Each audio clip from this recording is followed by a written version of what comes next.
আহলে সুন্নাত ওয়াল জামাত মুক্তির পথ কথাটি সম্পর্কে কিছু বলার অনুরোধ রইল।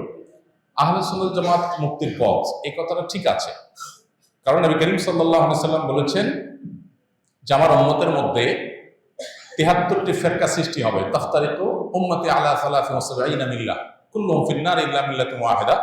এই ৭৩টি ফিরকার সবগুলো জাহান্নামে যাবে, একটা বাদে। সে একটা যেটা জাহান্নামে যাবে না, সেটা কোনটা?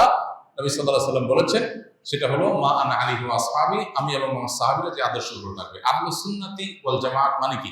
আহলুস সুন্নাতি ওয়া জামাআতিস সাহাবা, অর্থাৎ সাহাবীদের মৌলিক এবং সমষ্টিগত সামষ্টিক যে আপনার দর্শন সেটাকে, এবং নবী সাল্লাল্লাহু আলাইহি ওয়াসাল্লাম সুন্নাহকে অনুসরণকারী।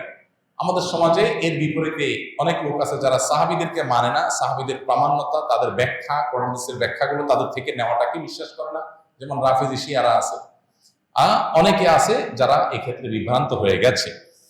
আহলে সুন্নাত জামাত এদের সম্পর্কে নবী বলেছেন এরা শুধু তারাই শুধু জান্নাতে যাবে যারা সুন্নাহ এবং সাহাবীদের জামাতকে ধারণ করে। সাহাবীদের জামাতকে ধারণ করে মানে সাহাবীদের সামষ্টিক চিন্তা ভাবনা এটাকে ধারণ করে, কোরআন এবং হাদিসকে বোঝার ক্ষেত্রে সাহাবীদের ব্যাখ্যাটাকে যারা এটার উপর নির্ভর করে।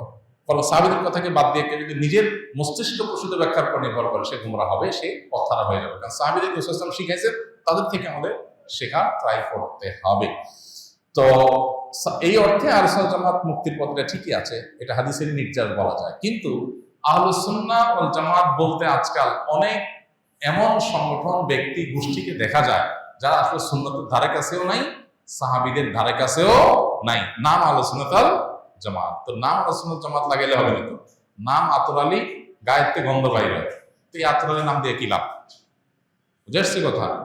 এই জন্য আহলে সুন্নাত জামাত নাম দিলে হবে না, সত্যি সুন্নাহ এবং জামাতে সাহাবার অনুসরণ এটা থাকতে হবে। তাহলে হাদিসের আলোকে তারাই মুক্তির পথে থাকবে বলে বোঝা যায়। আস-সুন্নাহ ফাউন্ডেশন, উম্মার স্বার্থে সুন্নাহর সাথে।